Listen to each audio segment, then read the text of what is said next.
The KCK Police Department is now under national scrutiny. A new lawsuit accuses the department of covering up complaints of misconduct. Thanks for joining us. I'm Brad Stevens. And I'm Carolyn Long. Today, lawyers with rapper Jay-Z's social justice organization filed a lawsuit against the unified government seeking documents about complaints that they've been denied. KCTV5's Betsy Webster joins us live outside of police headquarters to break it down for us. Betsy? Well, Brad, this is the lawsuit here. It cites numerous cases of misconduct, criminal and otherwise, that have made the news over the years. Yet the lawsuit claims nothing has changed to improve the situation. Roc Nation argues that it just wants to figure out how widespread the problem is and how to address it, but it's not getting access to all the documents it needs to properly do that. I just feel like a light has opened up in the sky. Khadijah Hardaway has been advocating for victims of KCK police for more than a year now. Wyandotte County has been suffering for over 4 decades at the hands of the police department. No peace, no justice. One of the cases cited in the suit was what led to the wrongful murder conviction of Lamont McIntyre. McIntyre was imprisoned for 23 years, since the age of 17. The unified government and this retired police captain, Roger Golubski, are now being sued by McIntyre and his mother.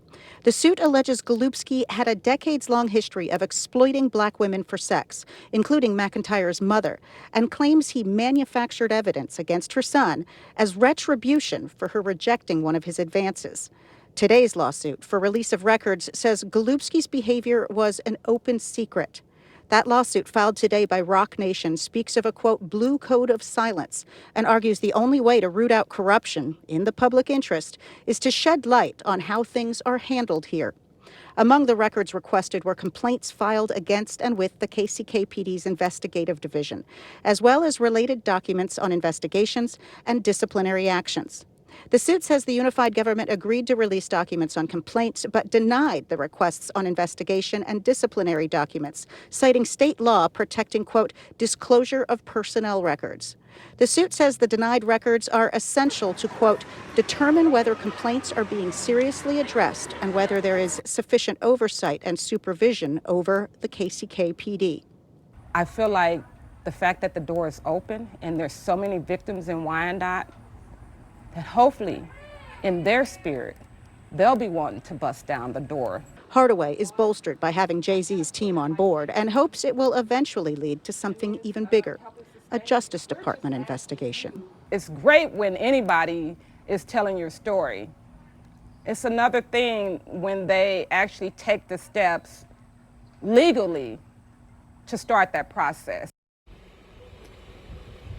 The KCKPD issued a statement this evening about that court filing, and it reads in part, the unified government has previously produced hundreds of the requested records per the Kansas Open Records Act with some exceptions. KORA does not require the disclosure of personnel records and criminal investigation records. Once the petition has been thoroughly reviewed, the unified government will follow up by filing a response. Live in KCK, Betsy Webster, KCTV5 News.